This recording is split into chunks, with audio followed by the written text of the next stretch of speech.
Hey guys, welcome back to We Watched a Movie. I'm Jay, this is Mike, and today we're going to be reviewing Jobs. Spoiler alert, he created Apple. We watched a movie. Yeah. We watched a movie. We watched it. We watched a movie. Yeah. I've spent all week watching Steve Jobs shit. Everything that's on Netflix, because I'm doing that weekly Netflix thing on We Live Films. Spent all week just watching all the Steve Jobs shit. And then watch this movie, and I'm like, fucking Steve Jobs out right now. Yeah, a few weeks ago, I was watching Steve Jobs documentaries like Amazon Prime, Netflix, anything I can get my hands on, job time. Jobs. What? Any jobs you can get your hands on? Yeah, but you know, this movie to me, I think, I don't want to say it was necessarily rushed, but it felt rushed. Yeah. The whole thing. Ashton Kutcher looked like he stepped out from that 70s show. He looks like Kelso made a living. I mean, he fits really well. I mean, I'm not saying, I know that people have been giving him shit for it, saying he's not doing a very good job portraying Steve Jobs. A lot of people have been saying he's doing a good job too, though. Yeah, I've heard things, different things. Okay, I know things, but I'm just saying I think he did a pretty good job. I think he did it wasn't like, I thought he didn't do like as much of an emotional thing, I guess people were expecting, but he did an okay. I thought he was serviceable.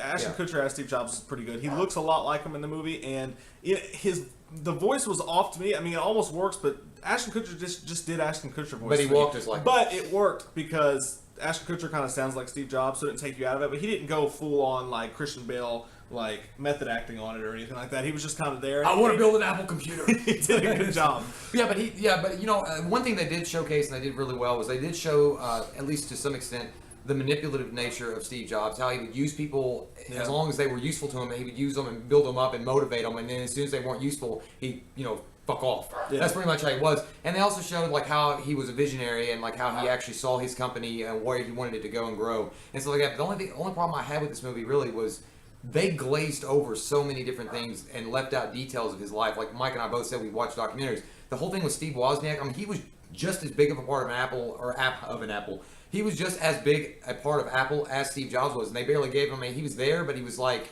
there and gone. And Bill Gates was reduced to a single phone call. That's his part in the movie. Bill Gates was like a huge part of Steve Jobs' life. I mean, that shit, like they had epic battles and stuff. Yeah, I know you're gonna say you can't fit a whole life into a movie. Yes, you fucking can. That's the whole point. And like they was just badly time managed. Like they didn't manage the movie's time. Like they spent way too much time on pointless conversations, and then jump over here, and then they take something huge in his life and just kind of like ski over it real quick. That's like the whole thing with the kid. Yeah, like she's just like, I'm pregnant. And he's like, get the fuck out. That's right, bitch. Then the next thing she's there, and it's like, oh okay. He's like, he basically I bitched her. He's like, I bitch slap.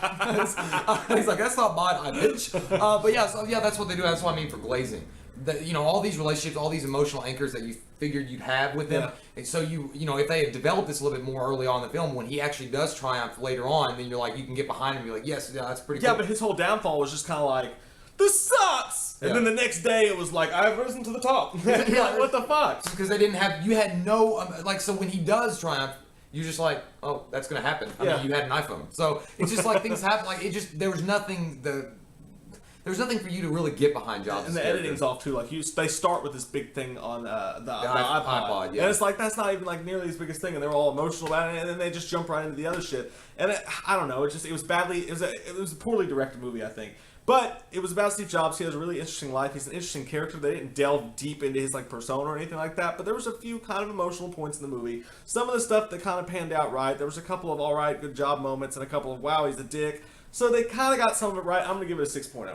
I'm going to give it a 7.0, solid 7.0. I think they did a good job. I think they dropped the ball as far as like development of characters and what they left out, because I think that there was a lot they could have told. And there's another, like, they did that with a lesser known movie called Silicon Valley, which was made in the mid-90s, mid to late 90s. It was a really good movie, and I think it was a made for a TV movie, so it was really low key. But I think it did a better job. It actually explained more about where Jobs came from and what he was all about and the interrelationship he had with Bill Gates and Wozniak. What do you guys think about Ashton Kutcher as an actor? Do you think he could be in more serious roles?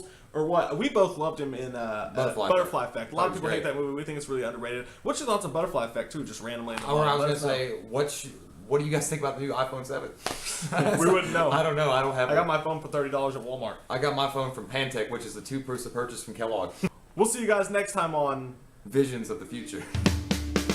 We watched a movie. Yeah. We watched a movie.